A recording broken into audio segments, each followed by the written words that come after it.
deaths. Just log on. Yeah.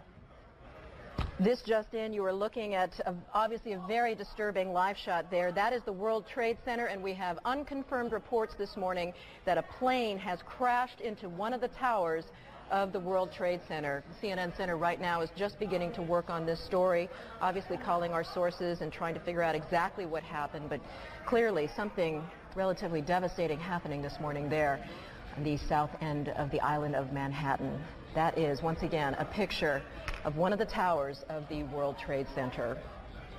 Well, you can see these pictures. It's obviously something devastating has happened. And again, unconfirmed report that a plane has crashed into one of the towers there. We are efforting more information on this subject as it becomes available to you. Right now we've got Sean Murtaugh. He is a CNN producer on the telephone right now. Sean, what can you tell us about what you know? This is Sean Murtaugh. I just was standing on the Vice President of Finance. Sean, Vice President of Finance for CNN. Sean, we're on the air right now. What can you tell us about this situation? Hello? Yes, Sean, you're on the air right now. Go ahead. What can you tell us? I just witnessed a plane that appeared to be cruising slightly lower than normal altitude over New York City, and it appears to have crashed into, I don't know which tower it is, but it hit directly in the middle of one of the World Trade Center towers. Sean, what kind of plane? Was it a small plane, a jet? It was a jet. Looked like a two-engine jet, maybe a 737. You're talking about a large passenger commercial jet? A large passenger commercial jet. And where were you when you saw this? I am on the 21st floor of 5 Penn Plaza. Did it appear that the plane was having any difficulty flying? Yes, it did. It was teetering back and forth, wingtip to wingtip, and it looks like it has crashed into probably 20 stories from the top of the World Trade Center, maybe the 80th to 85th floor. There is smoke billowing out of the World Trade Center.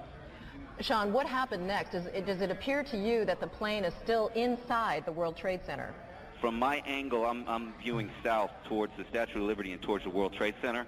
It looks like it is embedded in the building. I can't see from my vantage point whether it has come out the other side. Sean, what about on the ground? Or any debris that is hit down there? Can you see my vantage point is too far from the World Trade Center to make any determination of that. Did you see any smoke, any flames coming out of the engines of that plane?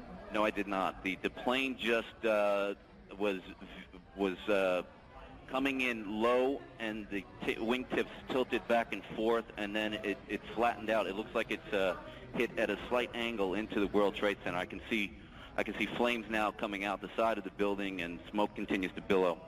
Well, generally, is that a traffic area in New York for aircraft? It is not a normal flight pattern. I'm a frequent traveler between Atlanta and New York for business, and it is not a normal flight pattern to come directly over Manhattan. Usually they come up either over the Hudson River heading north and pass alongside the island of Manhattan, or if they're taking off from LaGuardia, they usually take off over Shea Stadium and gain altitude around the island of Manhattan. It's rare that you have a jet crossing directly over the island of Manhattan.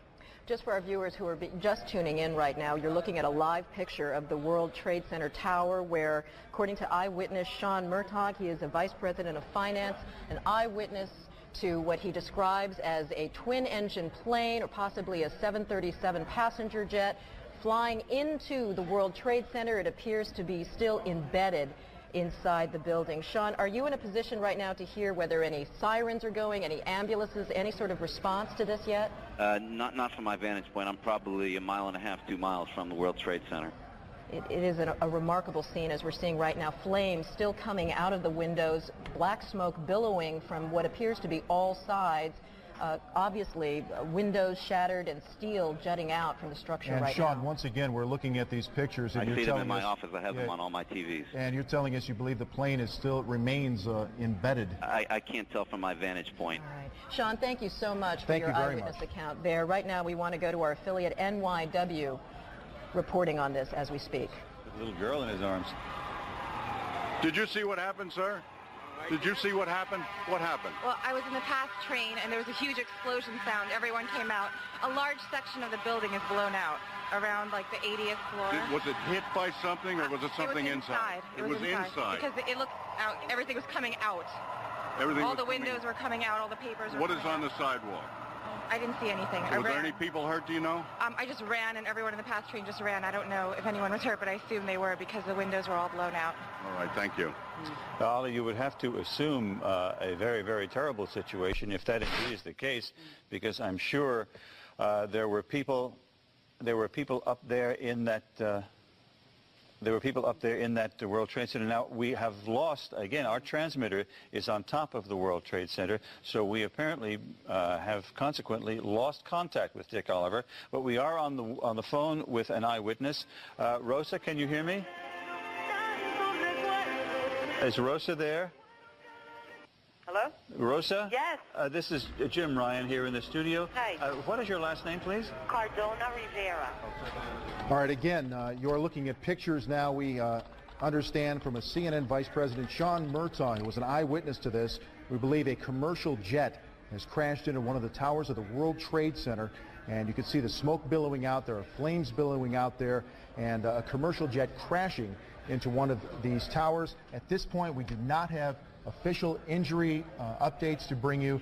We are only now beginning to put together the pieces of this horrible incident. Right, just a few seconds ago, we were tuning in to one of our affiliates in New York, WNYW. Right now, we want to go to an eyewitness on the telephone right now. Jean, what can you tell us about what you saw? I can tell you that I was watching TV, and there was this sonic boom, and the TV went out, and I thought maybe that the Concorde was back in service, because I've heard about those sonic booms. And I got up to my window. I live in Battery Park City, right next to the Twin Towers, and I looked up, and the side of the World Trade Center exploded right when I looked up, and at that point, debris started falling. I couldn't believe what I was watching. Can you hear anything from your position right now? Ambulances, sirens? Absolutely, positively. There are crowds of people downstairs in Battery Park City. Everybody's come out from the buildings. This is the financial area in Manhattan, and there's a lot of fire engines. I can see them from my window.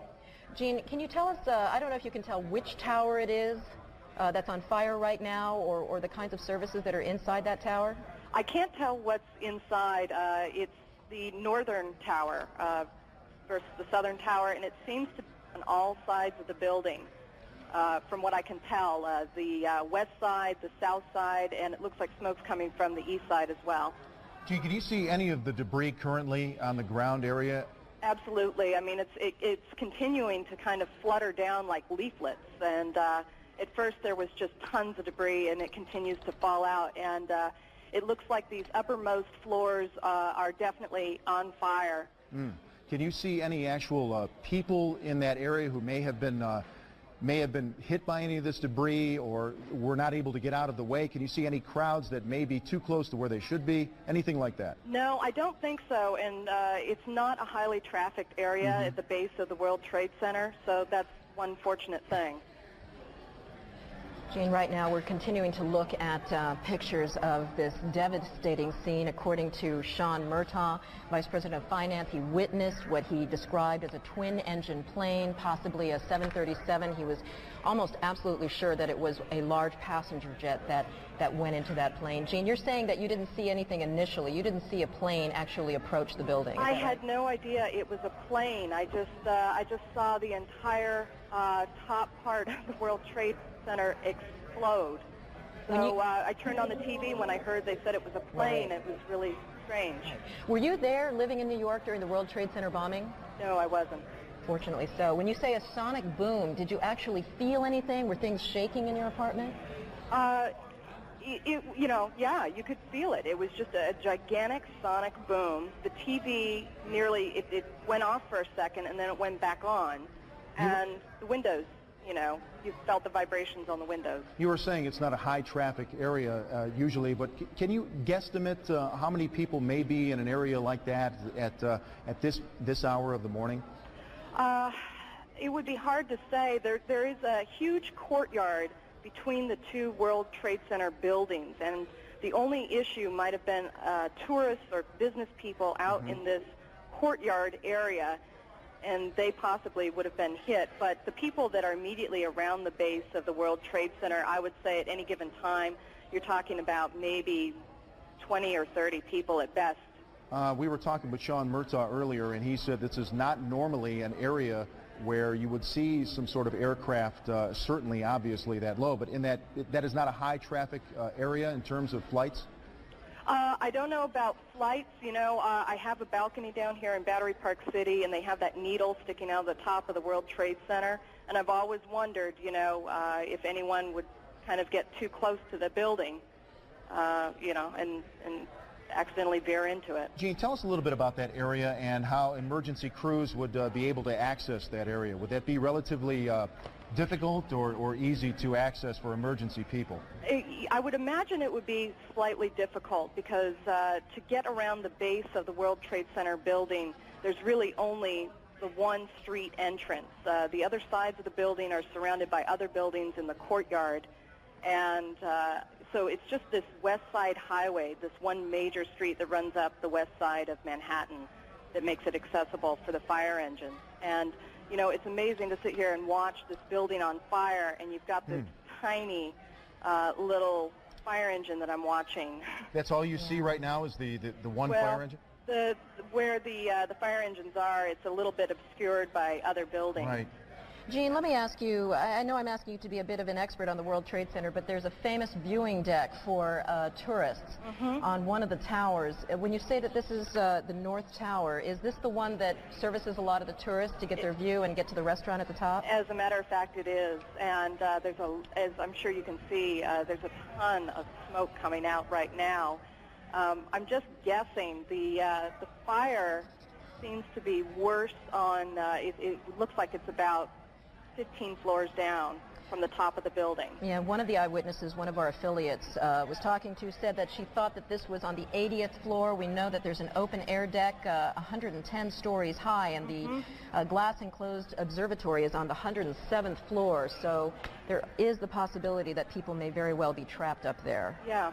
All right. Thank you so much, Jean Yearman. You're very welcome. Eyewitness here to a loud sonic boom she described as she was sitting inside her apartment, and she looked up and saw the side of the World Trade Center exploded into flames and black smoke. We are going to join another one of our New York affiliates, WABC, for their live coverage. Plane overhead, and then all of a sudden I thought it sounded kind of louder. Then I looked up, and all of a sudden it smashed right dead into the center of the World Trade Center. Big flash of flame, fire coming out from all over. Then all the bricks, there's a huge hole right now. It almost looked like the plane probably went through. I'm not sure. Winston, can you see? Are you on the north side there where the plane made contact? Yes, I am. Now, when you say a huge hole, one of our earlier witnesses, Libby Clark, said not much of the plane came down off the building. Much of it went totally right into the building. It's in the building, from what you can see. Right. Now, can you see if there's a lot of debris downstairs, Winston? No, because it looked like it inverted. With the impact, everything went inside the building. Inside. The only thing that came out was a little bit of the outside awning. But I'd say the hole is, let me just get a better look right now. Okay, go ahead. I'd say the hole takes about, let's say 6, 7 floors were taken out. And there's more explosions right now. Hold on, people are running. Winston, hold on just a moment. We've got an explosion inside. The building's exploding right now. You got people running up the street. Okay. Hold on, I'll tell you what's going on. Okay, just put Winston on pause there for just a moment. Okay, the whole building just exploded some more. The whole top part. Okay. The building's still intact. People are running up the streets. Am I still connected? Winston, this would support probably what Libby and you both said, that perhaps the fuselage was in the building that would cause a second explosion such as that. Well, that's what just happened then. That certainly. Yeah, people are running up. We're getting word that perhaps. Okay, hold on. The people here everybody's panicking. All right, Winston, let me put Winston on hold for just a moment. Okay, I don't know how much longer we're staying. I'm inside of a diner right now. Well, Winston, you know what? If you could give us a call back, I just don't want to panic here on the air. Let's just take some of our pictures from News Chopper 7. Now, one of our producers said perhaps a second plane was involved, and let's not even speculate to that point, but at least put it out there that perhaps that may have happened. The second explosion would certainly back the theory from a couple of eyewitnesses that the plane fuselage perhaps stayed in those upper buildings. Now, if you look at the second building, there are two, that both Twin Towers now are on fire. Now, this was not the case, am I correct? A couple of moments ago. This is the second Twin Tower now on fire. And we're going to check on the second flight if perhaps that had happened. This all began at about 8:48 this morning. Again, what we know, in case you're just joining us, a small plane, not a Cessna type or 5 or 6 seater, but instead perhaps a passenger flight, ran into the north side of the World Trade Center. As you can see, the second explosion that you're looking at now in the second Twin Tower, it has spread much debris, much more debris than the first explosion or the first accident. Is Winston still on the line with us? Okay, he's not there, but do we have, I'll just talk to my producer, do we have an eyewitness that perhaps sees better than we do from these pictures? Again, you can see that there is debris falling off. Come on, dip. Okay, we actually have an Eyewitness News reporter, Dr. Jay Adlersberg, who is downtown at the time, and he is on the phone with us live. Dr. Jay, what can you tell us? Hello, Steve. I'm actually uptown at 86th and Riverside. I can see the World Trade Center from about half the building up to the top. And about 5 minutes ago, as I was watching the smoke, a small plane, it looked like a propeller plane, came in from the west, and about 20 or 25 stories below the top of the center, it disappeared for a second and then exploded behind a water tower, so I couldn't tell whether it hit the building or not, but it was very visible that a plane had come in at a low altitude and appeared to crash into the World Trade Center. Dr. J, we're going to take a look at videotape just moments ago of the second plane hitting the World Trade Center. That is spectacular pictures.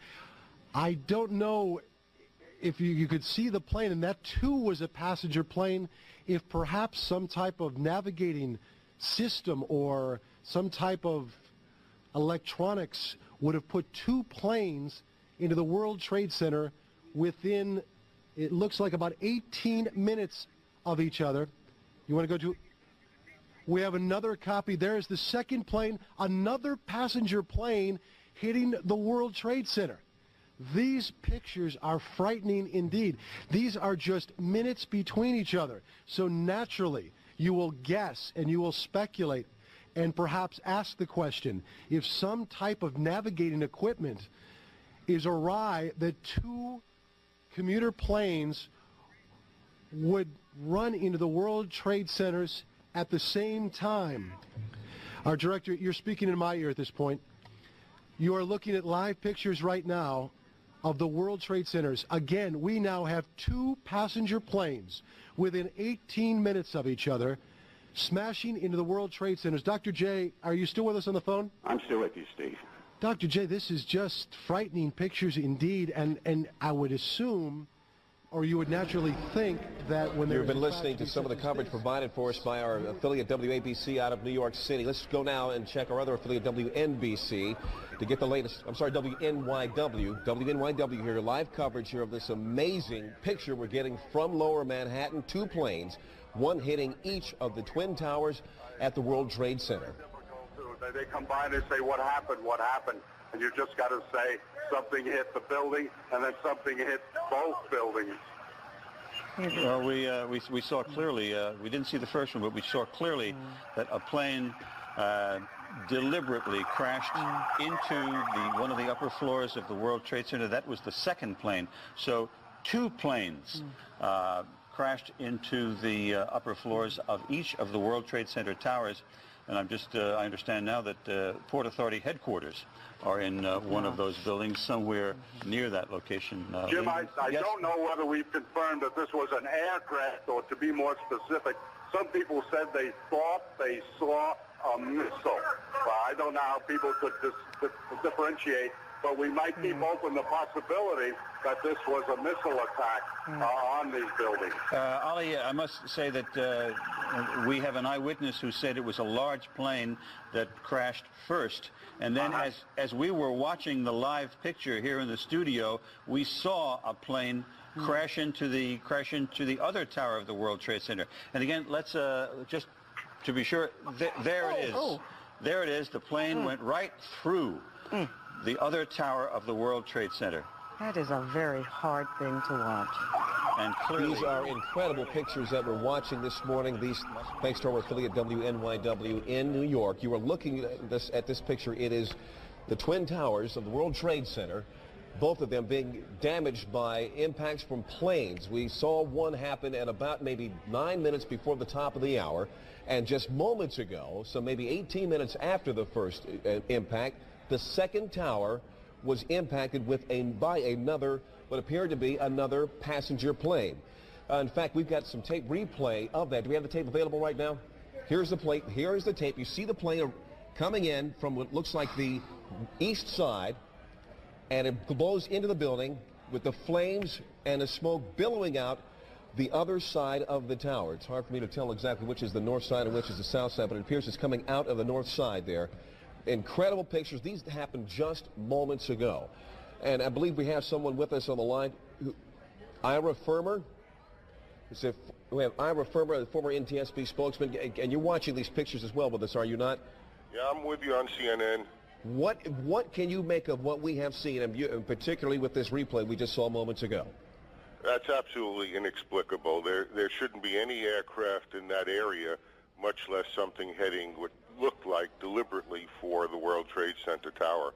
You don't think there's any way this could be any kind of an accident, no kind of a navigational equipment failure or some sort of a navigational quirk by beacons or whatever? No, you've got incredibly good visibility at this point, and no pilot is going to be relying on navigational equipment in such a circumstance that would cause them to crash into the World Trade Center. How far out of the way from an approach to either LaGuardia or Kennedy would a plane have to be to hit the World Trade Center? There are approaches that come up along the Hudson River, which is to the west of the World Trade Center, and those aircraft usually wind up going into LaGuardia. So you can come within a mile or two of the World Trade Center, but it is such a visible object as you're approaching New York City that it's just not possible for a pilot during the daytime to have taken a course that would put it right into the World Trade Center. A second occurrence within a few minutes is beyond belief. And as you can see, there definitely is no weather problem, so weather would be definitely ruled out as a factor in this case. Yes, the course is a normal course. I mean, for commercial pilots coming into New York, it certainly appeared from the video on CNN that the second aircraft was heading for the tower and that it was a commercial-sized aircraft. Could you have a better idea about what size that plane was? It was kind of hard for me to tell. You're an expert in these matters. Could you look at that tape and tell what size that plane was? It would have to be slowed down, and you'd need more than one angle for it because you'd want to see how many engines on it, the shape of the tail. Well, if it's possible, gang, could we go ahead and replay that tape right now? Do we have the tape ready of the second plane impacting? We're going to put that tape on in just a second. Here, we're about to roll it now. If you can, sir, I don't want you to speculate, but if you can give us an idea of what you think might be at play here, what kind of plane we're talking about, or at least what size, if we're talking about one that would hold, say, 100 people, one that would hold 300 people, from what you see. We'll have to back the tape up further than that, guys. Here we go. It's very hard to get a perspective on it. I don't know how far away we are at this, but that looks to me like it could be certainly a passenger jet and one of those aircraft that could hold 100 or more people. I caution you at this point to wonder whether or not that airplane was occupied by more than just a pilot or crew. We don't necessarily know that there were any passengers aboard that airplane. Understood. Darren Kagan joining the conversation here, sir, but there's no indication that there would be any air traffic on purpose in the area of the World Trade Center at this time of day, or any time of day for that matter. Well, not directly into the World Trade Center. No, but even close to it. You would be clearing the World Trade Center by a few miles. normal operations. And when you're looking at the pictures that you see with all this smoke and fire and all that, it's just absolutely unbelievable to think that a flight crew that wouldn't ordinarily see the World Trade Center, wouldn't ordinarily be on course, would now not see this as a flaming beacon to avoid. Let me ask you this about the airspace. Given that it appears that 2 different airplanes have flown into the World Trade Center in 18 minutes, is it possible to shut down that airspace and keep another plane from doing something just like it? I don't think that this represents an accident, and so I don't think that we're talking about having to now keep other aircraft away. This picture that CNN is broadcasting live is probably from a range of a couple of miles away, and you can see that. No, certainly that, but if there was somebody who intentionally was trying to do the same thing again, is there a way to shut down the airspace to keep planes out? No, you can't shut down airspace. There's no gate, there's no fence in airspace. All you can do is broadcast that that airspace is closed, but if someone is intent on breaking through it, that happens with our military airspace all the time off the coast. I want to bring up a couple of points right now, if I may. We have just been told that President Bush has been informed of this incredible tragedy happening in New York. He did have an event scheduled at 9:30 this morning, which we were going to cover here. He has just canceled that event. We expect he will probably have some comments fairly soon, and we will bring those to you live the moment that we understand he is available. But I'd like to ask you once again, Ira, if I can get back to asking you about this particular crash. Is it possible that those who are tracking planes either at LaGuardia, the radar, can I give us some more information about exactly what happened here? Were these planes, I guess, using beacons to come in, or if there's some sort of identification of these planes as they approach the New York area? Yes, there should be if they were under air traffic control. You've got one eyewitness telling you that the first aircraft flew from Westchester and flew down through Manhattan and directly into the World Trade Center, presumably the North Tower. And now you've got, you're showing the other aircraft coming in, looks to me like it would be from the west, into the other tower. Those planes could be, should be, normally would be under air traffic control, but it is also entirely possible for aircraft to fly into, through, or over New York, or in this case into a building in New York, without being under the control. And we use that word advisedly. All that means is information is what air traffic control is, and just operate and do whatever they want if they don't follow the rules of air traffic control. Ira, affirmatively, thank you very, very much for your insight, and the longer we talk, the less convinced many will become that this was an accident. We thank you very much for your insight. More information on that just ahead. Now we want to bring in Todd Harris. Todd, on the scene, saw what happened. Todd, are you with us?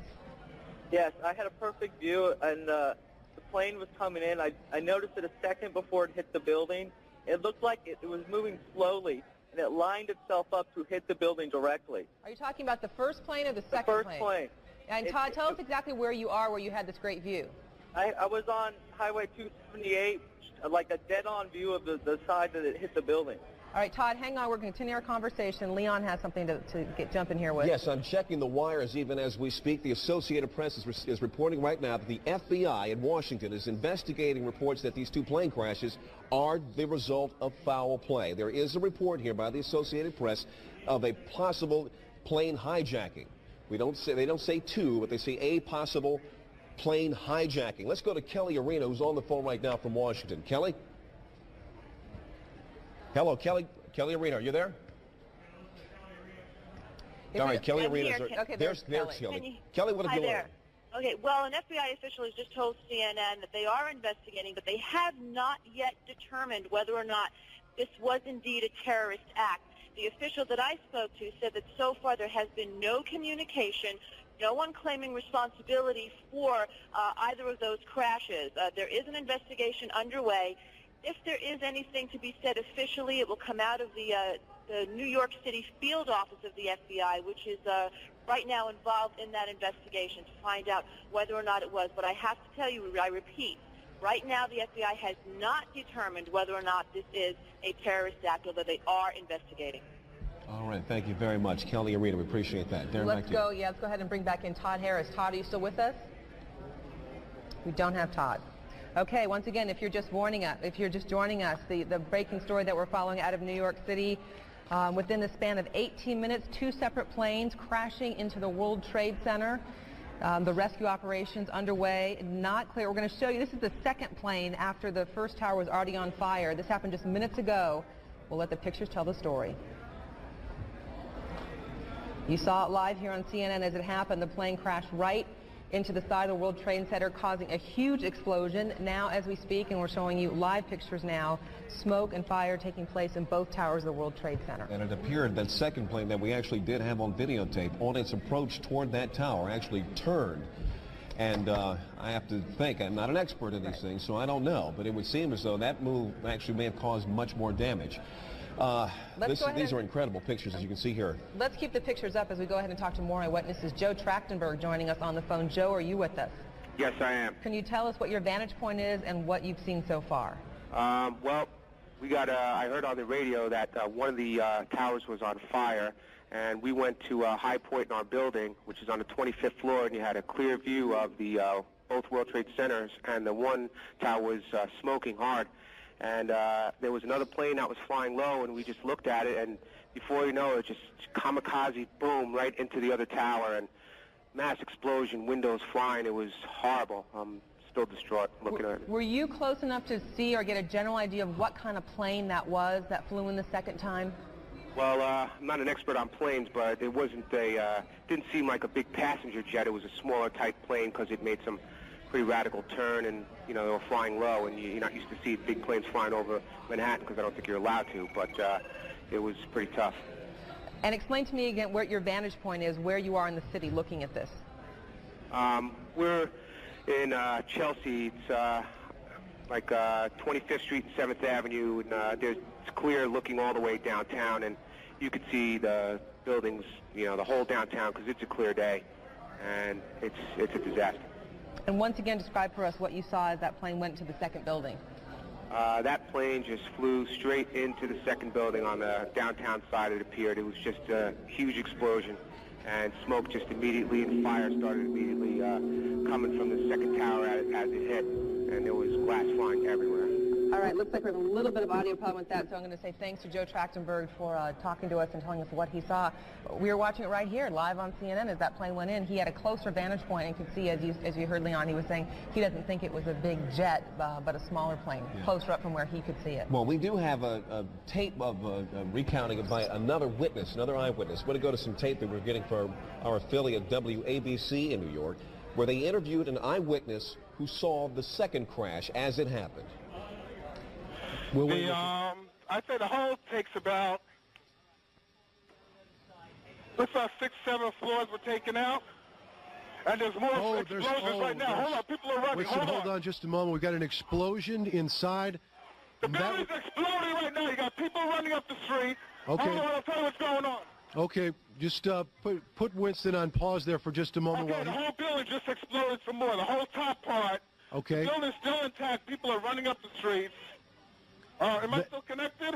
Winston, this would support probably what Libby and you both said, that perhaps the fuselage was in the building that would cause a second explosion such as that. Well, that's what just happened then. That certainly. Yeah, people are running up. We're getting word that perhaps. Okay, hold on. The people here everybody's panicking. Keep in mind that the first plane hit about 8:48 a.m., so there had to already be a number of people at work inside the World Trade Center. We're going to go right now bring in Rose Arce, one of our producers here at CNN. She's with us on the phone and has with her a number of people who have escaped the building. Rose. Yes, there's a huge crowd. I'd say about hundreds of people on the streets that come from south to north. I've been really thousands of people that have been running from inside these buildings. You know, it's a very heavily trafficked area in downtown, the World Trade Center. Many of them were inside the building when they felt the explosion. And they say there was just pandemonium. There was no warning, no alarms, no anything. Everyone just raced from their desks, ran downstairs, and now there's a steady stream of folks running away from the building. Some people saying that they're fearing there'll be another explosion, and when they saw the second plane, convinced that this was dangerous, there's just an absolute flood of folks escaping downtown Manhattan right now.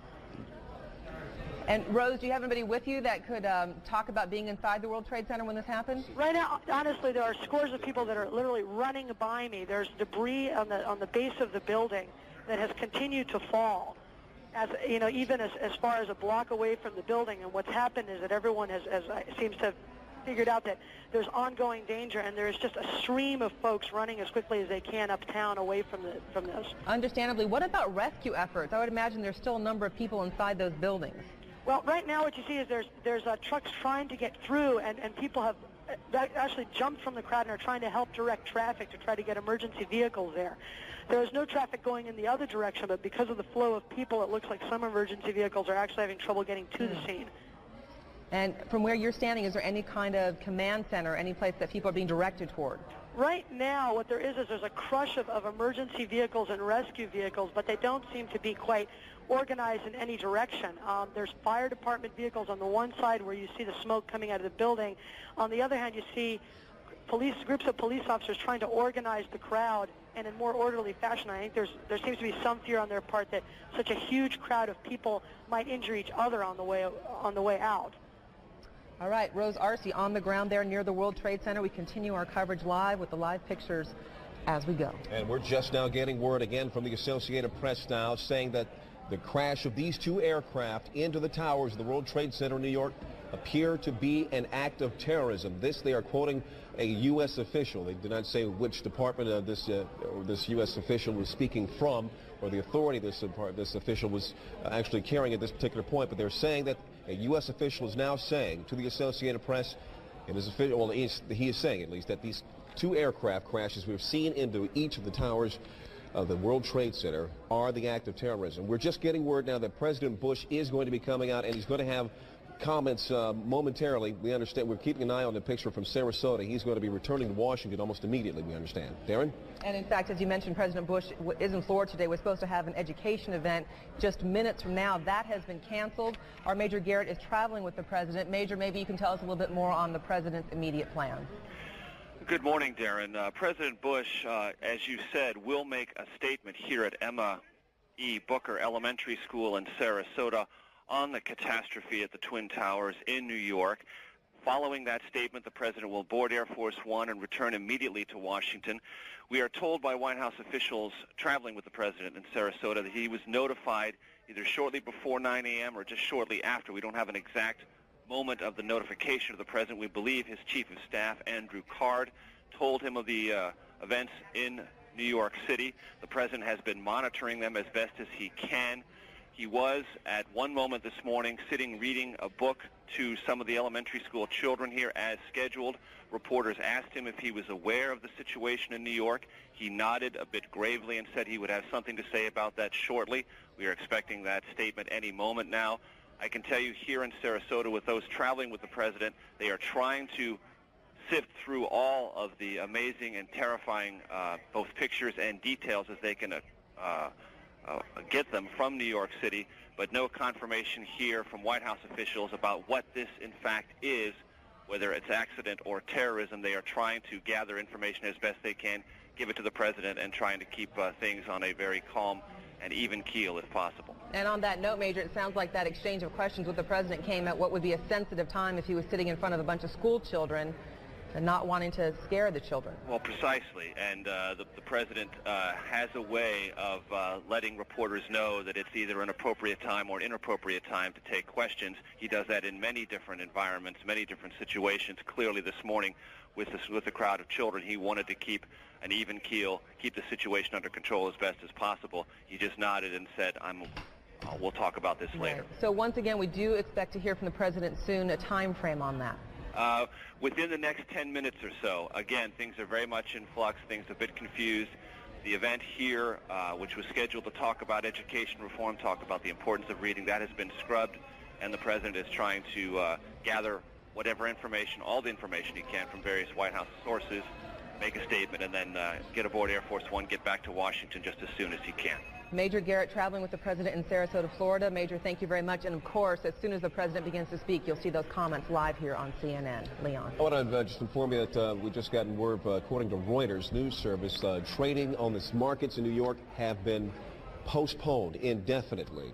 And We will try to keep an eye on that, but can't expect that to happen, get underway anytime soon. But we just heard our Major Garrett mention moments ago this investigation. We're just now getting reports here, the Associated Press, saying that U.S. officials are saying this is an act of terrorism. Let's go now to our David Enzor, who's on the phone right now, and give us some more information on what may be at stake there. David.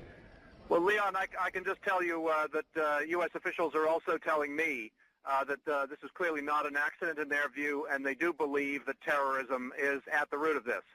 They believe this is a terrorist act.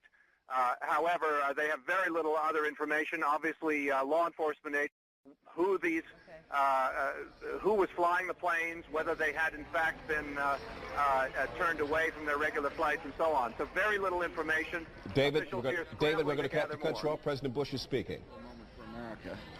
I unfortunately will be going back to Washington after my remarks. Secretary of Rod Pace and Lieutenant Governor will take the podium and discuss education. I do want to thank the folks here at Booker Elementary School for their hospitality. Today we've had a national tragedy. 2 airplanes have crashed into the World Trade Center in an apparent terrorist attack on our country. I have spoken to the Vice President, to the Governor of New York, to the Director of the FBI, and have ordered that the full resources of the federal government go to help the victims and their families, and to conduct a full-scale investigation to hunt down and to find those folks who committed this act. Terrorism against our nation will not stand. And now, if you join me in a moment of silence.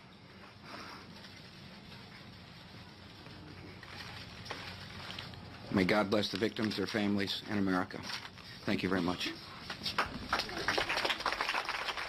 Emotional President Bush there speaking in Sarasota, Florida, cutting short his stop there, saying that an apparent terrorist attack has occurred on U.S. soil. They're mentioning the 2 planes that have crashed into the World Trade Center this morning. He says a full-scale investigation is underway to hunt down those responsible for this, saying terrorism will not stand.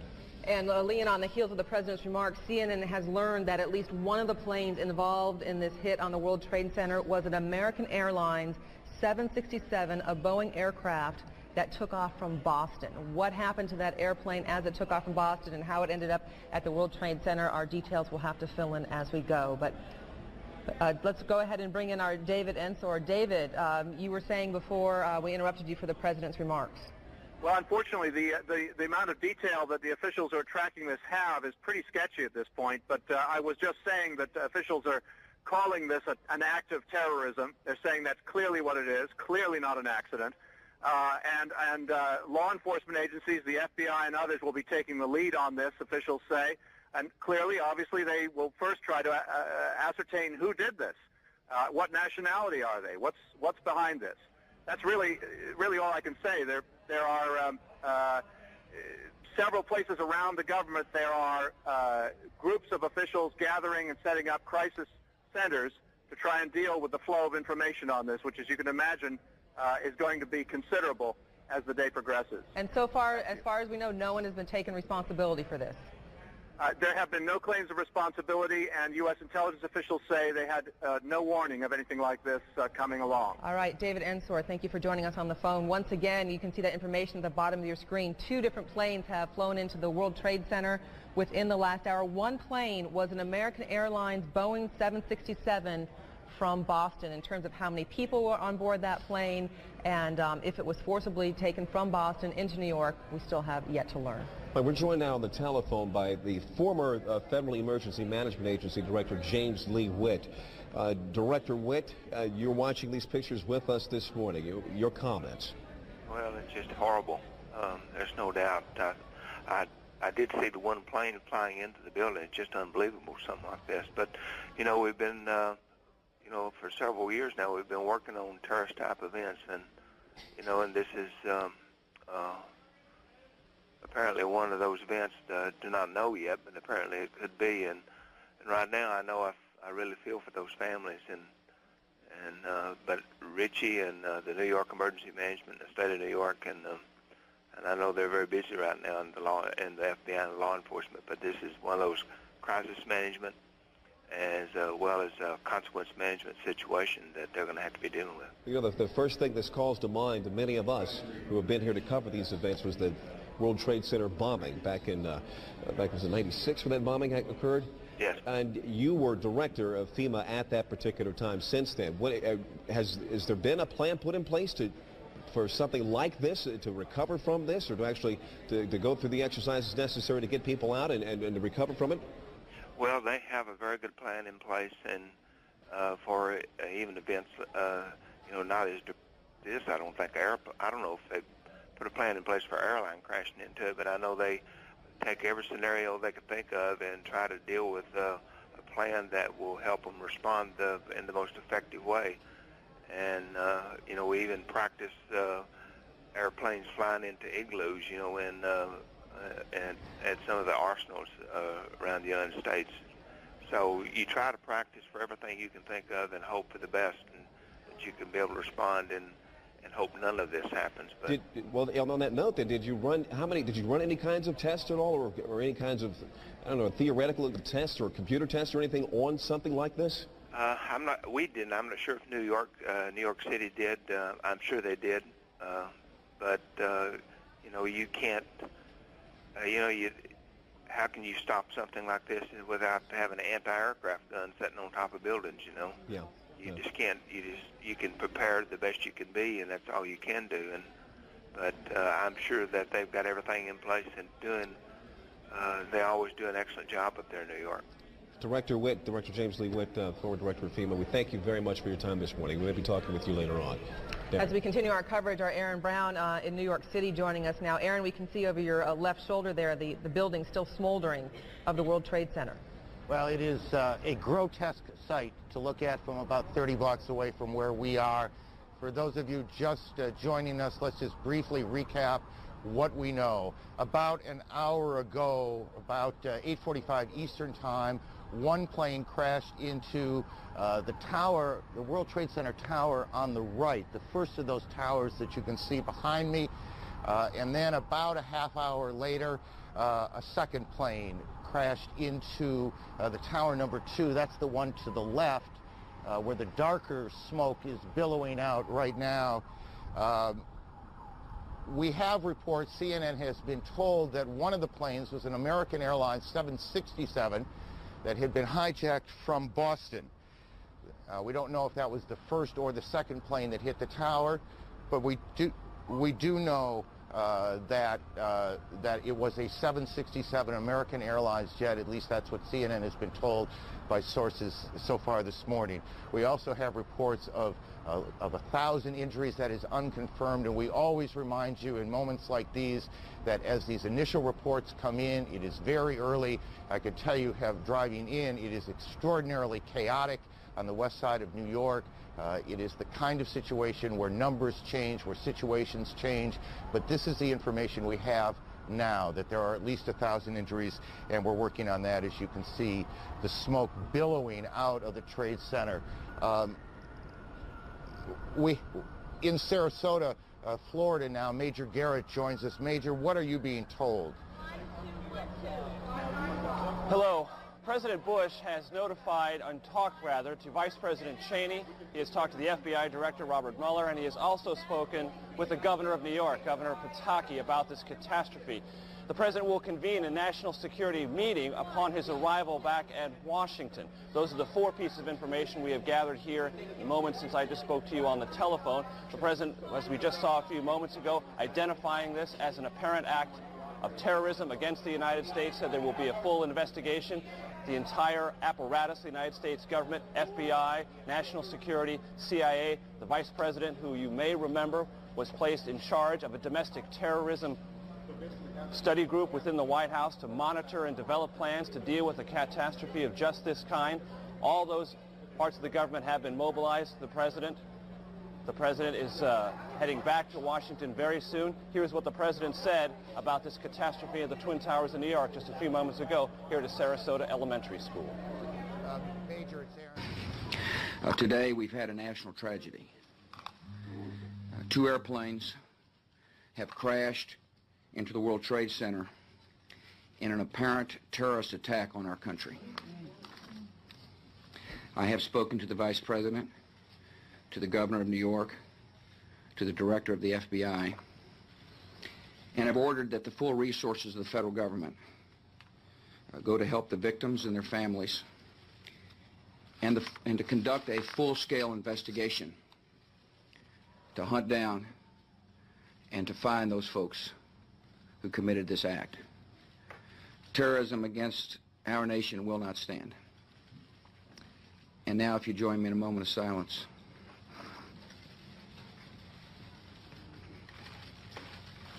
May God bless the victims, their families, and America. Thank you very much.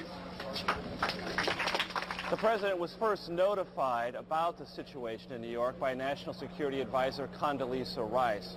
Then the second notification updating him with more details on the situation came from his chief of staff, Andrew Card, who's traveling with the president here in Sarasota. The day was supposed to talk about education reform, but the president is scrubbing all of those plans, marshaling all the resources of the federal government, talking with his aides as he can, and preparing to fly back to Washington to, again, as we said, convene a National Security Council meeting. Back to you.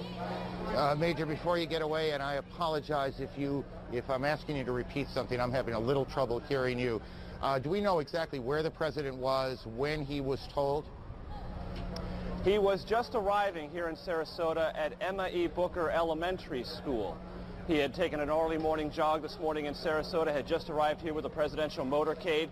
Then the spectacular, horrific pictures began appearing on television sets here at the elementary school. The president received a telephone call from Condoleezza Rice, National Security Advisor. Then he received an update from his chief of staff, Andrew Card, traveling with him. Then it was made clear to the press, traveling with the president, he would make a statement. Shortly before that statement, he was actually sitting down with some children here at the elementary school, reading them a book. Reporters asked him if he knew about the situation with the Twin Towers. He nodded and said he would talk about it momentarily. In fact, he did. We just heard the president's statement declaring this an apparent act of terrorism. Yes, Aaron? Let me interrupt you here. Senator Kennedy is speaking in Washington as, again, one of the planes was hijacked from Boston. Perhaps we can hear the senator now. This morning, we underline the point that it is postponed. We are not going to see the business of America deferred because of terrorism, whether it's in education or in any area of public policy. We're looking forward to hearing from the First Lady on a subject matter which is of central concern to all families in this country, and because of her experience and her leadership, this committee and the Congress and the American people would have benefited greatly from her comments. And we will look forward to an early Senator Ted Kennedy in Washington. Chris Plant, a CNN producer, is at the Pentagon, where there is a significant fire. Chris, you're on the phone. Can you hear me okay? Yes, I can hear you just fine. Tell me what you know. Well, arriving at the Pentagon a short time ago, there was a huge plume of smoke which continues to rise from the west side of the Pentagon over in the area where there is a helicopter landing zone. It's along Route 27 if you're looking at maps of the area. The building is currently being evacuated, and police and emergency units are, of course, responding from all around the building and from the local Arlington County Fire Department. The plume of smoke is enormous. It's a couple of hundred yards across. At its base, it is billowing into the sky hundreds of yards. It's impossible for me to say from this side of the building whether the building itself is on fire or up in flames, or exactly what caused this. I did not hear an explosion, but there is certainly a very, very significant fire in this enormous office building on the west front. The building is being evacuated. The Defense Protective Service officers, the police force for the Pentagon, are on a very tight string right now. As I arrived, I was held at gunpoint. Chris, yes. let me interrupt you for a second. Just hang on. Don't go anywhere. We're getting reports now that the White House is being evacuated as well. We don't know precisely what has caused that decision to be made. whether that is precautionary, whether something has happened at the White House. Again, the president is in Florida this morning, so the president is not in any danger, but the White House, of course, is fully operational, whether the president is there or not, and we have reports that the White House is being evacuated. Getting back to Chris in a moment, we also have reports now from Chris Plant on the scene that the Pentagon is being evacuated as well. All of this coming on the heels of a large fire at the Pentagon, and we can't tell you at this moment whether that fire is inside the Pentagon building itself or on the ground to the Pentagon. And these two planes that you can see behind us that hit the World Trade Center, that's Washington, the old executive office building, I believe, and you can see the plume of smoke behind it, which we will assume until we're told otherwise that that's the fire at the Pentagon. I believe that's correct.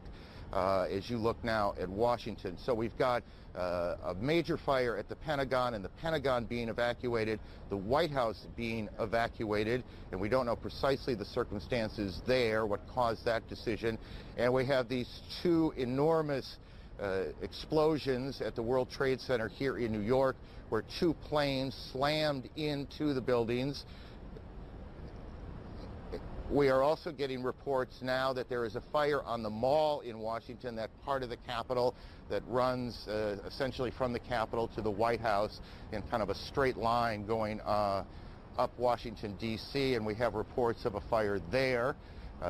What you're looking at now is Washington, at least if I can see the monitor in front of me. It's a little tricky from where we are, but that looks to me like the old executive office building, and then in back of it you see the large plume of smoke. Here in New York, sirens everywhere, people out on the streets staring at this grotesque scene of the World Trade Center buildings. It was in February of '93, if memory serves me correctly, that there was an attack, a terrorist attack on the World Trade Center. Bomb exploded in the garage of the Trade Center on that day in February of '93. Here we are in the year 2001, and what appears to be deliberate attacks on the World Trade Center. And then we have these two reports out of Washington, the fire at the Pentagon. Chris Plant is still on the phone, I do believe, and we'll get to him in a second. Greta Van Susteren is at National Airport in Washington. Greta, what are you hearing? I just got off my plane. I was headed to New York. Planes were stalled. I'm at National Airport on the parking lot. I heard a huge noise. I looked over in the direction of the Pentagon. There's a huge plume of smoke coming from that area. I can't verify it's the Pentagon because there are these buildings in the way. You see particles coming down in the air, some sort of white particles. I can't tell what that is. I'd heard a noise slightly before I'd seen the smoke. I don't know if it's an airplane, if it's a bomb, but it was certainly something, and obviously there's a terrific fire going on. The skies are clear here except for the tremendous amount of smoke that's coming from there. Lots of sirens from all different directions, and of course a lot of uncertainty here at National Airport. Greta, thank you. I want to just again recap as we pick up small pieces of information along the way. Associated Press is reporting that it was a plane that crashed at the Pentagon, and the Pentagon is being evacuated. There is a large fire there, and that is the smoke you see in the shot that you are looking at now. Whether that fire is in the building itself or outside, we have not yet confirmed. There is a fire on the Mall in Washington. The cause of the fire on the Mall in Washington, we cannot yet tell you. We can tell you that the White House has been evacuated, and we can tell you that two planes have crashed into the World Trade Center in New York. All of this began just a little more than an hour ago at about 8:45 Eastern Time. Chris Plant, tell me what you've learned since we last talked. Well, in speaking to people here at the Pentagon as they're being evacuated from the building, I am told by several people that there was, in fact, an explosion. I was told by one witness, an Air Force senior enlisted man, that he was outside when it occurred. He said that he saw a helicopter circle the building. He said that it appeared to be a U.S. military helicopter and that it disappeared behind the building where the helicopter landing zone is. Excuse me. And that he then saw a fireball go into the sky. I'm attempting to make my way around to that side of the building in my car right now to see if I can get a better visual perspective on the scene on that side of the building. But I can tell you that security has certainly clamped down. The U.S. Park Police, another federal law enforcement department, has arrived in force on the scene. There's a Park Police helicopter overhead. Every car that arrives at the gate where I was located was being stopped by officers at gunpoint. Everyone is being forced out of their vehicles as they arrive at the Pentagon. It's a very tense situation, obviously, but initial reports from witnesses indicate that there was, in fact, a helicopter circling the building, contrary to what the AP reported, according to the witnesses I've spoken to anyway, and that this helicopter disappeared behind the building and that there was then an explosion. That's about all I have from here. Okay, let's do this, Chris. Why don't you continue reporting, and we'll pass along a couple of other things that we're picking up along the way. Trading at the New York Stock Exchange. The Stock Exchange, as many of you probably know, but some of you don't, is in that part of Lower Manhattan, not quite as far down as the Trade Center, but it is in that part of Lower Manhattan, and trading has been suspended there. Bridges and tunnels coming into New York have been closed. That will create a whole different set of problems.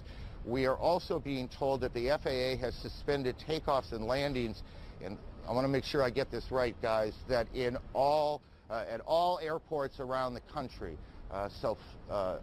Air travel in this country has come to a halt this morning, as clearly people in government, police forces, fire departments are trying to figure out what exactly is going on. There are several now incidents that look, for all that we can tell, to be a major terrorist attack here in the United States. So all airports all across the country are closed. All bridges and tunnels coming into Manhattan are closed. The Pentagon has been evacuated, or is being evacuated. The White House is being evacuated. The president, who is in Sarasota today to make a speech on education, has spoken briefly to cameras and will shortly make his way back to Washington. They are checking out Air Force One now. Let's go to Atlanta. Chad Myers can talk to us a bit about the air traffic problems. Chad, are you there? Aaron, yes. All of the airports across the country have been shut down. We started with Zone New York, which includes Islip, Newark, JFK, LaGuardia, all the way down to Philadelphia, and then IAH, Houston, and then San Francisco, and then LA. They were just falling like a deck of cards, and then all of a sudden the FAA just said, we're shutting down everything. All flights have been canceled for another 7 hours, which is about 5 o'clock Eastern time, and then we'll reignite there. We'll take a look what's going on after that. The probability of extension, as they call that, is high, which means even after 5 o'clock, the airports may still be shut down. We'll keep watching it for you here from Atlanta. Chad, and if you don't know, just say you don't know. Can you recall a situation where every airport in the country had been shut down? Absolutely not, except in wartime, of course, Aaron, and obviously this is not that. But with all the airports, as they were going down from west to east, we could see them, and then we could eventually see from New York, and then they canceled Boston, as we got the report that the first flight, or one of the possible hijack flights, did come out of Boston, and then it just started going down from there. But never, ever before have we ever seen all of the airports shut down like this, not this quickly. Chad, thank you. Stay on this for a while. We'll get back to you. We know that many people are just joining us. We want to get everyone on the same page before we move on. So one more time, let's go through the sequence of events. At about 8:45 Eastern Time, a plane crashed into the foremost of those towers that are the World Trade Center. That's Air Force One you see in Florida, the president on board. Obviously extraordinary security around the plane before the president got on, and the president is heading back to Washington. A short time ago, the president made a statement. He said, terrorism against our nation will not stand. The government will hunt down those responsible. Mr. Bush said today, we've had a national tragedy. 2 planes have crashed into the World Trade Center in an apparent terrorist attack on the country. And we also have a report now that it was a plane that crashed into the Pentagon, and we have a large fire at the Pentagon. The Pentagon is being evacuated as we speak now. The White House has been evacuated as well. CNN's John King joins us on the phone. John. Aaron, I'm standing in Lafayette Park directly across from the White House, perhaps about 200 yards from the White House residence itself. The Secret Service has pushed most people all the way back to the other side of the park, trying to avoid having that done to me at the moment. Just moments ago, they started slowly evacuating the White House about 30 minutes ago, and then in the last 5 minutes, people have come running out of the White House and the old Executive Office building, which is the office building right directly across from the White House. About 10 minutes ago, there was a white jet circling overhead. Now, you generally don't see planes in the area over the White House. That is restricted airspace. No reason to believe that this jet was there for any nefarious purposes, but the Secret Service was very concerned, pointing up at the jet in the sky.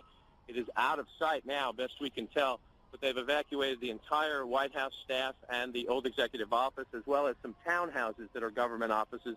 Many of our viewers might know Blair House, where other international leaders stay when they are in Washington. That block of townhouses has been evacuated as well, and they are pushing us now back toward 8th Street, which is the next main street to the north from Pennsylvania Avenue across from the White House. Okay, John, hang on one second. We're also getting reports at the Capitol, the Treasury building also being evacuated. John, is this evacuation from the White House, was it orderly? Did it seem panicky? How would you characterize it? It started off as orderly, much like we get when there are occasional bomb scares near the White House, but then, again, in the last 10 minutes or so, the people who came out the last several hundred I saw leaving the grounds were told and ordered by the Secret Service to run. They were running through the gates. These are, of course, professionals in business suits. I'm also told that prior to that, and we don't know the current situation, that the Vice President and other administration officials on the scene were meeting in the White House Situation Room, which is in the basement of the White House. Whether they have stayed on the complex or not is unknown to us at this moment. I spoke to an administration official shortly after the President delivered his statement, who said obviously the operating assumption here is terrorism.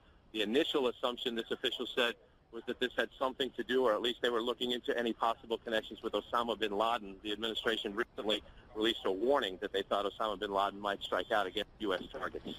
Just to add, John, a bit to what you've been saying, we're getting a report from Associated Press now that the White House was evacuated after the Secret Service received what AP is describing as a credible, a credible threat of a terrorist attack against the White House itself.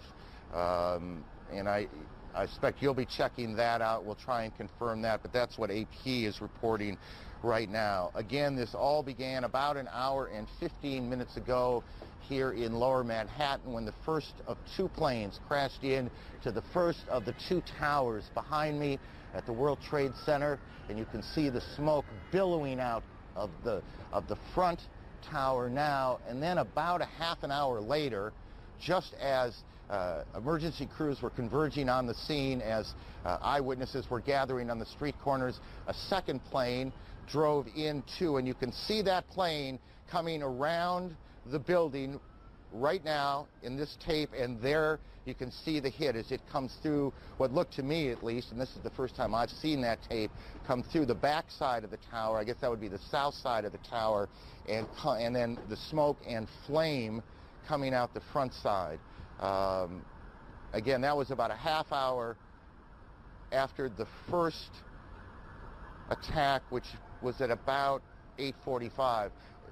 Look, you want to be careful here. We don't want to get too far ahead of this, but obviously this has all the appearances of an extraordinarily well-coordinated and devastating terrorist attack here in the United States.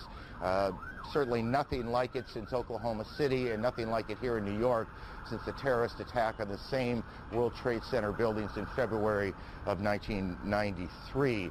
At the Pentagon, a plane or a helicopter has crashed, apparently as part of whatever this operation has been, and Jamie McIntyre is there. Jamie, what are you hearing?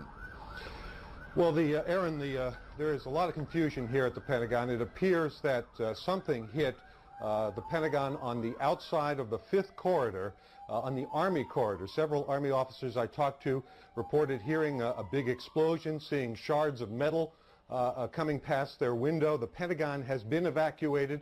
Emergency services personnel were rushing to reports of several people trapped in the building. Most of the building's 24,000 people are outside of the building or in the center courtyard as emergency teams try to sort out what has happened here. There is, of course, thick black smoke billowing from the scene. There's a lot of confusion. The Defense Protective Service, which is the police force here in the Pentagon, has been urging people to get out of the building and move away from the scene so they can handle the emergency situation. Again, it appears that an aircraft of some sort did hit the side of the Pentagon, the west front, which faces sort of toward Arlington National Cemetery. It's a corridor where a lot of Army offices are located. Wow. And some people were... Jamie, I need you to stop for a second. There has just been a huge explosion. We can see a billowing smoke rising, and I'll tell you that I can't see that second tower, but there was a cascade of sparks and fire, and now it looks almost like a mushroom cloud explosion, this huge billowing smoke in the second tower. This was the second of the two towers hit. And I cannot see behind that smoke, obviously, as you can either. The first tower in front has not changed, and we see this extraordinarily and frightening scene behind us of this second tower, now just encased in smoke. What is behind it, I cannot tell you. But just look at that. That is about as frightening a scene as you will ever see. Again, this is going on now in two cities. We have a report that there's a fire at the State Department as well, and that is being evacuated. So we've got fires at the Pentagon evacuated, the State Department evacuated, the White House evacuated on the basis of what the Secret Service describes as a credible terrorist threat. We have two explosions, two planes hitting the World Trade Center here in New York, and what this second explosion was that took place about a part of the south, that would be the South Tower, has apparently collapsed. We don't know if that was from the impact of this first plane that hit it or whether something else has happened there, and we'll work on that. Our Washington Bureau Chief, Frank Cesno, is on the phone. Frank, what are you hearing? Aaron, I just drove past the Pentagon across the 14th Street Bridge, which is now choked with traffic. We're beginning to hear emergency sirens and rescue personnel standing out across Washington.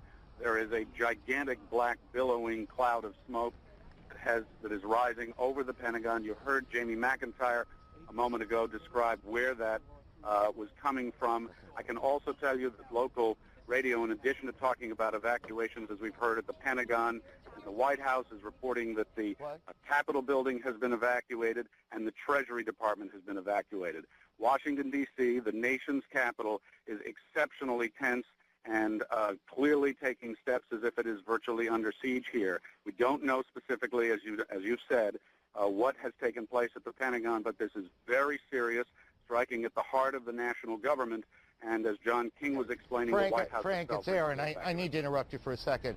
Again, there has been a second explosion here in Manhattan at the Trade Center. We are getting reports that a part of the tower, the second tower, the one a bit further to the south of us, has collapsed. We are checking on that. We are also told that the Sears Tower in Chicago has been evacuated, and what I can't tell you on that is whether there was something specific that happened there, whether there was an attack on that building yet, we're checking that out, or whether there was a warning, whether there was a threat of some sort, or whether that is simply precautionary. What we can tell you is that just in the last several minutes here, 2 or 3 minutes, a second or third, I guess technically, extraordinary event has happened here in Lower Manhattan.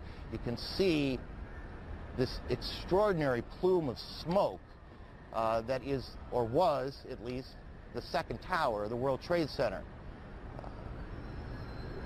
Perhaps 3 or 4 minutes ago, you could, from where we were standing, see that second building that is just a bit to the south of the first building, but you can't see it anymore. It is covered with smoke. A large plume of smoke also coming still from the first tower, where the first plane hit at about 8:45. We can, by the way, if we can cue the tape, we can show you that second attack, or at least the second explosion in the Trade Center that occurred at about 9:15 Eastern Time. As you can imagine, there you can see to the right of your screen a plane coming in. We do have a report of a hijacked American Airlines plane.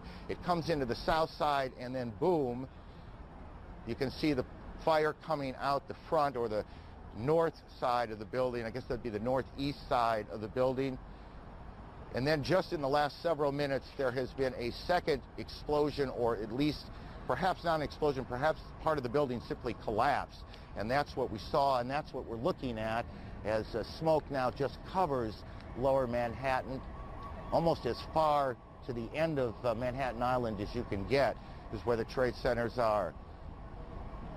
The Sears Tower in Chicago has been evacuated, and we continue to check on the circumstances there. The Pentagon, the State Department, and the White House have been evacuated in Washington as well. The president has,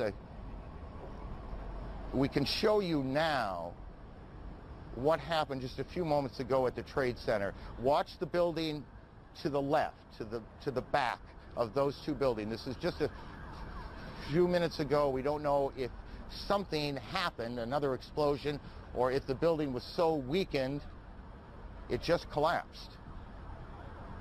But we have one of our producers on the phone, and I didn't get the name, so why don't we just go ahead? You there? Yeah, this is Rose Arcee calling from New York. Rose, tell me what you know. Just a few minutes ago, we saw there's a portion of the building where the first plane struck that seemed to be buckling inside itself, almost as if the top of the building was going to fall. Shortly after that, two people, it's hard to tell whether they were being pushed or they physically approached themselves the sort of river side of the building, it would be the west side of the building, and appeared to jump from the top floors, just under where you're seeing the smoke and fire. That is extraordinary. The South Tower, the World Trade Center, has collapsed.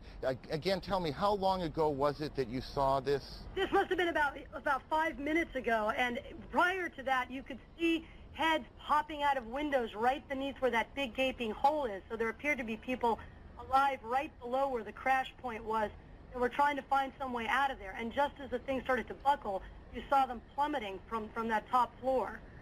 Right, and perhaps this is stating the obvious. We apologize for that, but obviously people were already at work here at the Trade Center when this happened.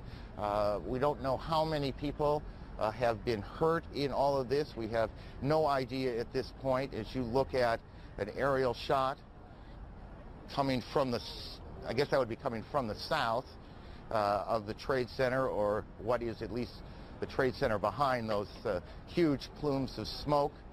All airports across the country, every airport in the United States has been shut down as the FAA and the government tries to figure out exactly what has happened, what is at risk, what is not, who is behind it. Are there more explosions, more attacks yet to come? Here in New York, the trading on the New York Stock Exchange has been suspended, at least for now. All bridges and tunnels coming into the city have been shut down as police try and clear the way. We can tell you, as we were coming in perhaps an hour ago, there was a convoy, I can't think of a better word, a convoy of fire and police trucks racing down the West Side Highway, and this is in the middle of rush hour. Obviously, every available fire unit here in Manhattan has been brought to the Trade Center. Outside the White House, John King, our senior White House correspondent. John. Hello, Aaron. They have pushed us even further back away from the White House now, and there are more than a half dozen fire trucks. Some of the Secret Service now patrolling the perimeter in Lafayette Park, which is directly across from the White House, have automatic rifles drawn to keep people away from the park, and they're policing back and forth. You can probably hear additional fire apparatus arriving on the scene. Senior White House staffers who were evacuated, all they can tell us is that they were told that there was a credible threat on the White House as well, and that they were told to evacuate the premises. What we do not know is whether or not the Vice President and the National Security Team have stayed inside the White House Situation Room. We know that they were directing and monitoring operations from there as of just about 15, 20 minutes ago. But the White House staff, the Executive Office Building staff, and all the office buildings around, including the Treasury Department and some government and some non-government office buildings, people have been evacuated out into the street. And again, the Secret Service now putting up yellow police line tape, and some of them patrolling Lafayette Park with automatic rifles, which is a scene quite extraordinary here across from the White House. John, tell us as best you can what the government's national security apparatus will do right now? I mean, what do you guess is happening, and where is it happening? Well, I don't want to guess at all, but from the White House Situation Room, a president or a vice president can direct a war, can direct a full-scale world war. The White House Situation Room is where all information is accessible to all information from the United States military, from the Federal Emergency Management Agency, from the Federal Aviation Administration in this case. The White House Situation Room is prepared just for situations like this, unfortunately, to be prepared in a time of crisis for the president to monitor incoming information and to direct any U.S. military or non-military emergency response. The White House Situation Room is a bomb shelter, for that matter. That part of the White House is a bomb shelter. Whether or not they have stayed in there is unclear. We know in the past that would be the routine. We just do not have a direct answer as yet because most of the staff, if not all of the staff, has been evacuated from the premises. So I gather you're just you're not able to get any calls into the building right now, or at least not getting them answered at this point. Calls you get into the building are not answered at this point. And more fire apparatus showing up now as we speak. We saw most of the senior staff come out. We have not seen the national security staff that we would recognize anyway, but I should note there are other gates from the White House. We are on the north side, and this is John, you're being drowned out by the sirens. Alan Dodd-Frank of our bureau here in New York joins us on the phone. Alan, where are you? Hi, Aaron. Our colleague Jennifer Westhoven also just arrived. She was closer to the building. I'm just south of Canal Street, about 10 blocks north of World Trade Center. And just before 10 o'clock, parts of the building began peeling away. People started screaming. Jennifer tells me, because she was a little closer to the building, that the police began yelling, "Run, run." And thousands of people started running away from the buildings as they were falling. That was, of course, followed by a onrush of ambulances and special police vehicles. Some people have told us, although I can't confirm this, that dozens of stories of the building have fallen away, maybe down as low as the 30th floor. Let's get him, Mike.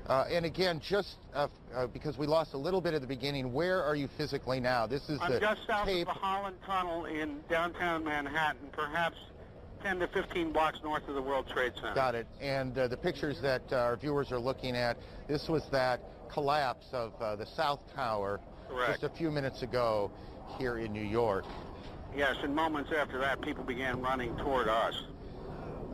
Jennifer Westhoven, who normally is at the stock exchange, was only about 5 blocks. Alan, thank you. Let me go to one of New York's deputy mayors, Randy, the former deputy mayor. What are you hearing, Randy? I only know what I have seen on television. I've tried to talk to some friends. Here we go. Hand me the microphone. There we go. I only know what I have heard on television. I've tried to speak to some friends. Obviously, phone lines, communication is difficult. Nothing prepares you in life for a senseless tragedy like this one, but there is no city better prepared to deal with such emergency situations than New York City. Tell me, based on the plan, what is happening 30 blocks away? Sure. Mayor Giuliani established early on an Office of Emergency Management to coordinate all the government agencies involved. So you have coordinated leadership of police, fire, health, all the city agencies responding to that emergency. They've planned for this kind of event. Unfortunately, this is not a unique occurrence in the life of New York City or our country. Tragedies like this have happened. It may not be a unique occurrence, but it is a very rare and extraordinary one. It is extraordinary, right. And therefore, in New York City, we have coordinated response, and they're responding now and providing every help that they can under these extraordinary circumstances. Hang on one second. We have a report now of an explosion on Capitol Hill, and we are checking that out. We have a report of a plane crashing at the Pentagon being evacuated, fire on the mall in Washington, the State Department evacuated, and we have all flights shut down across the country as officials sort out what's happening here. Randy, back to you for a second. How much of the, well, if I recall this correctly, there is what was called a bunker, the mayor's bunker for these sorts of events in the Trade Center, correct?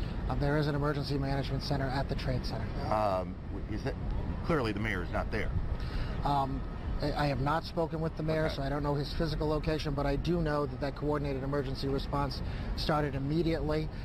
It's something that the city prepares for, and it's something that, under these tragic circumstances, the city is doing everything it can to respond. How much of the plan changed after the World Trade Center bombing in '93? Well, there was no coordinated city response. There was no Mayor's Office of Emergency Management. Rudy Giuliani established that. It's been one of the hallmarks of his tenure, and unfortunately, there are extraordinary circumstances like this one where that coordinated effort has to come into play and is coming into play now. Why don't you, if you can, stay with us for a little bit. Sure. I suspect other questions are going to come up. I want to go through again what we know here at this point, and also point out some things that are not insignificant that we don't know. And one of the things we don't know is we do not now know how many fatalities there have been and how many injuries there are. We can only surmise that this has been catastrophic, a catastrophic event here in New York. Both Trade Center towers hit. One of them appears to have collapsed. How much of it collapsed? These are very large. In any case, we cannot tell you how many injuries, how many fatalities there have been. This is one of those situations that is extraordinarily chaotic. Even in the best of planning, I think it's fair to say that it is chaotic, and officials are trying to do many things at one time. We have on the phone a pilot who witnessed these planes crashing in to the World Trade Center. Sir, can you tell me your name? John, can you hear me? Yes, I can. John, tell me what you saw. This morning we were at Midtown Manhattan in a 31st floor of a building facing south. We saw a 767 flying low down the center of Manhattan Island heading towards downtown Manhattan. At about maybe 20 blocks north of the World Trade Center, we saw the plane veer to the left and fly directly into the north side of the South Tower.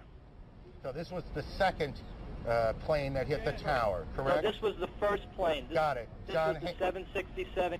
Got it. John, hang on. Kate Snow's on Capitol Hill. Kate, what can you tell us about the events there? Well, I'm a couple of blocks away from the Capitol right now. I can tell you that about a half hour ago, the Capitol building itself was evacuated.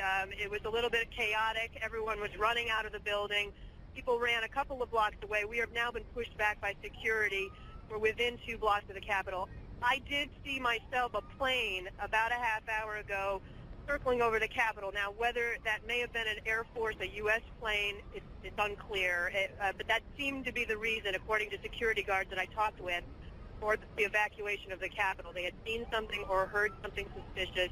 They've evacuated the Capitol and the surrounding buildings, the office buildings, at least on the House side, which is where I'm standing. There are 3 House office buildings. Those have also been evacuated.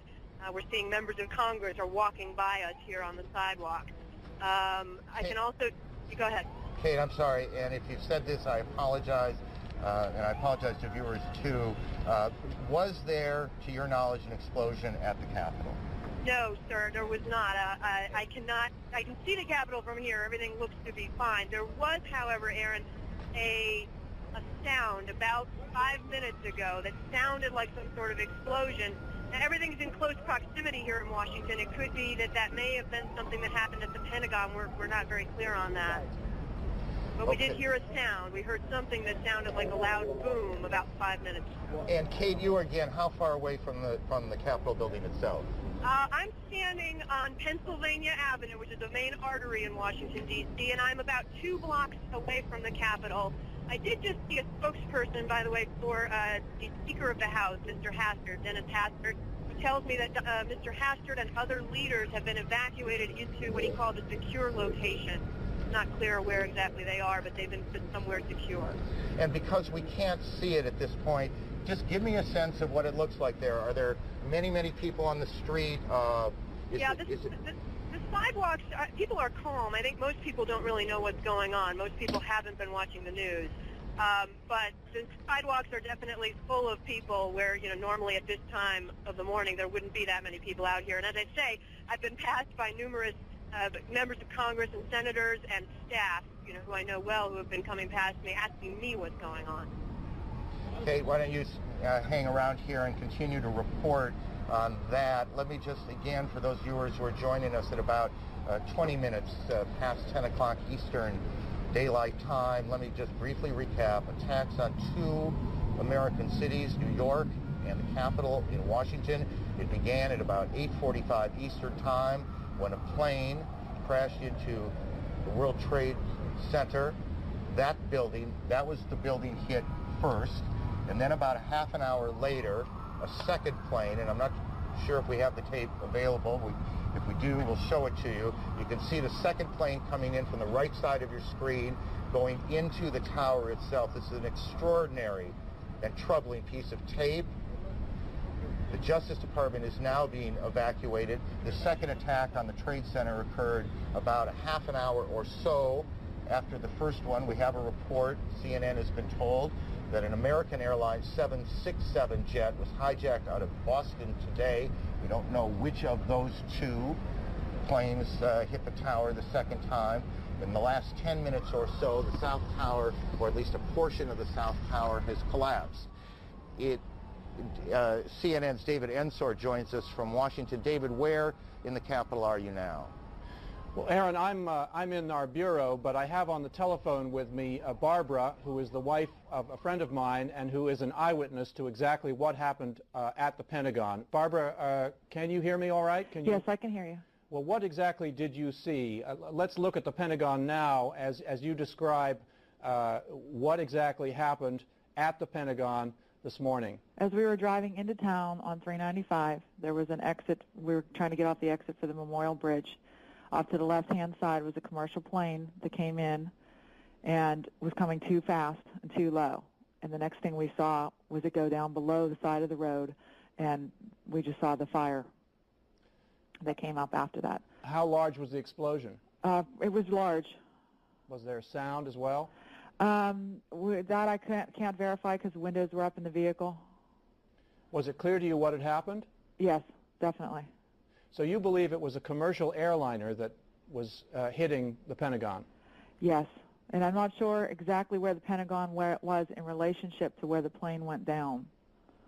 But they are relatively close to one another. Whether it hit any part of that Pentagon, I'm not sure. How low was the plane? When it was coming down? Yeah. It was coming down on less than a 45-degree angle and coming down toward the side of the 395.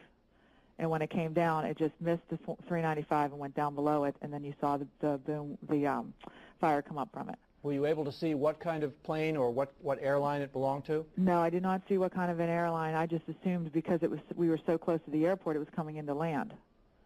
But it seemed awfully low to you? Yes, and fast. How big was the fireball? I'm spatially challenged at times, and it was pretty big. What did you think was happening? I know that hit the ground and exploded. Were you frightened yourself? Yes. Everybody stopped the cars, and we all got out of it and so forth. Right. Well, thank you very much. Thank you. Appreciate your talking to us. Aaron, back to you. David, thank you. CNN's David Ensor in Washington. CNN's Brian Palmer joins us on the phone from here in Manhattan. Brian, why don't you begin by telling me where you are? We are in front of the criminal courthouse after being pushed north slightly. We watched one of the towers of the World Trade Center disappear from the skyline. It basically folded into itself in a plume of gray smoke. A crowd of thousands of people dashed up Broadway, followed by emergency services personnel. That's all we know now. We're watching the plume of smoke and debris just sort of waft across lower Manhattan, and people are lining up at this payphone behind me trying to find out whether their relatives are safe. Let me just briefly go to Randy. Randy, just look out there and tell me what you're thinking when you see what now appears that at least part of one of the landmark buildings in this city, one of the most recognizable buildings in the country, is gone. It's the kind of moment you hope will never come. When you have been in government, when you care as much about this city and this country as a mayor like Rudy Giuliani does, it's a moment you pray will never come, and you pray for the families of anyone affected by this tragedy.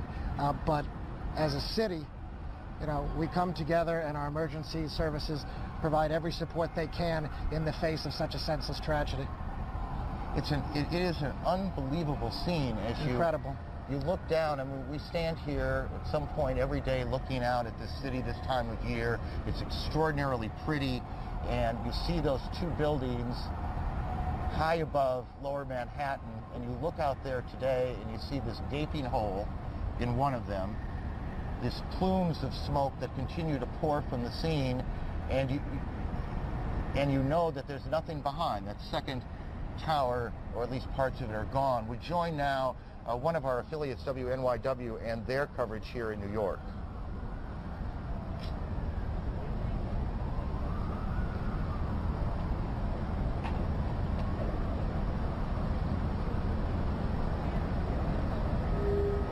Well, we'll try and make that connection again in two cities now, and there are a lot of pieces of information floating around. We need to try and button up some of this.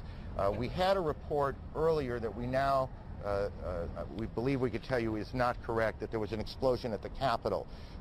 There was none, as we now believe. There was no explosion at the Capitol. Air travel routed to Canada has been international flights going into the United States or into Canada, guys. Into the United States. International flights headed for the United States are being sent to Canada now, to airports there, as all air traffic in the United States has come to a halt. The FAA has shut down every airport in the country, and to our knowledge, and this is to the best of our memory, that has never happened before. We're starting to get some pictures of the scene from the ground here in Manhattan. Again, this all started about almost an hour and a half ago, I guess, a little more than that. This is a live picture of the scene now. We have crews on the ground, and they've been trying to get tape back so we can show you the situation on the ground. As you can imagine, literally, thousands of police, fire, rescue officials have converged on the scene. There are, and we don't know how many, injured to be tended to be taken to hospitals, and we continue to check hospitals to find out how many, the extent of injuries. We do not yet know how many fatalities. I've never heard of that album before either, but there is the scene. This is tape now from WABC here in New York. Their crew shot this picture. As you see, fire trucks and firefighters, rescue personnel at the Trade Center about 30 blocks from where we are right now. And you can see these huge columns of smoke coming off of the front tower and then a bit from the back. As you see, again, the crews working their way towards the tower themselves. It was 1993 that I suspect many of these same firefighters converged on these very same towers after the bombing in the garage level. Help me with this, but I'm pretty sure it was in the garage when a Ryder truck came in and blew up in the garage. I'm not sure it was a Ryder truck, but a truck came in and blew up in the garage, and that was in 1993. And we heard a big bang, and then we saw smoke coming out, and everybody started running out, and we saw the plane on the other side of the building, and there was smoke everywhere, and people are jumping out the windows. Over there, they're jumping out the windows, I guess because they're trying to save themselves. I don't know. And I don't know, everybody just doesn't know where to go. They won't everything is blocked off. You can't even, they're telling us to get out, but there's nowhere to go. And then I heard that another plane hit, and if you go over by there, you can see the people jumping out the window. They're jumping out the window right now. Oh my God. All right, ma'am, thank you. That is one of the witnesses to these extraordinary events this morning here in New York. Again, and I know that for many of you, you've heard this a lot, but I think it's important as people join us as they do in moments like this. They are coming in all the time, that there have been attacks in 2 American cities, New York and in Washington. The trade centers here in New York have been hit by airplanes. In Washington, there is a large fire at the Pentagon. The Pentagon has been evacuated. And there's, you can see, perhaps the second tower, the front tower, the top portion of which is collapsing. Good Lord.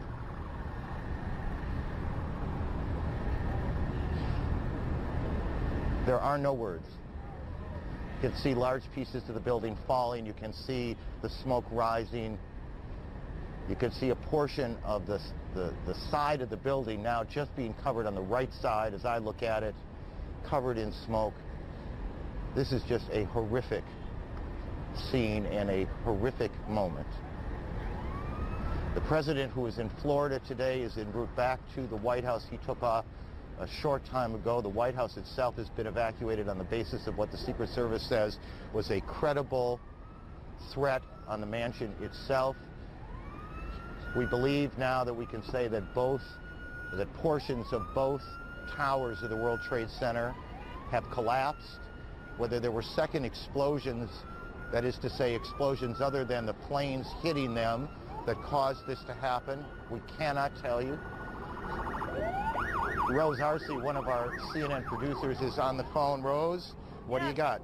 I'm about a block away, and there were several people that were hanging out the windows right below where the plane crashed, when suddenly you saw the top of the building start to shake, and people began leaping from the windows in the north side of the building. You saw two people at first plummet, and then a third one, and then the entire top of the building just blew up, and splinters of debris are falling on the street. Where I'm right now, there's a thick plume of smoke, and you can see crowds of people, including emergency service workers and police officers, running from the scene, screaming, and there's a school nearby where there were kids in the schoolyard. That has been emptied out, and they're running up the street now, too. The whole, sort of the neighborhood, I'd say several blocks up, is covered by this almost powdery smoke, little tiny pieces of building you can see just floating in the wind around it. It's almost like a huge cloud had kind of enveloped that part of lower Manhattan. It is just one of those awful moments that you need to look at for a minute or two to absorb exactly what has happened. Two of the most recognizable buildings in the city of New York have been attacked, and both of them appear to have collapsed, at least in part. The second of the two collapses taking place just a moment or so ago, perhaps 2 or 3 minutes ago. There are also apparently coordinated attacks that have taken place in Washington on the Pentagon. The State Department has been evacuated. Just a few moments ago, as we said, and perhaps 20 minutes after the first tower collapsed, we turned around and saw what looked like sparks falling, and then the top part of tower number 1 collapsing. These are shots from the ground of that scene. There have been frantic efforts to get people out of the tower. Now this is tape, and you can see now whether that was an explosion or exactly what happened that caused that second tower to collapse. We cannot tell you.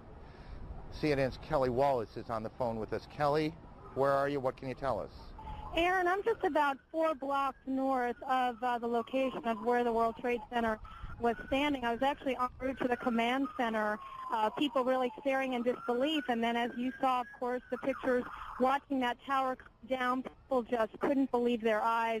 Police then pushing people immediately, people turning around and starting running ways blocks away from the site. There is black smoke and is covering the air. You see people covering their mouths with some handkerchiefs and their coats, and basically, it's an unbelievable scene. Most of the people have gone. The police are really pushing people away. There were a lot of people as I was making my way down here, Aaron, people just staring, getting on the cell phone, crying, recounting stories where they sort of, basically had seen what happened earlier today, trying to get in touch with loved ones, very concerned. And then, of course, some people watching the other tower come down earlier, and then a group of people then watching this other tower come down, a woman passing me covered in soot.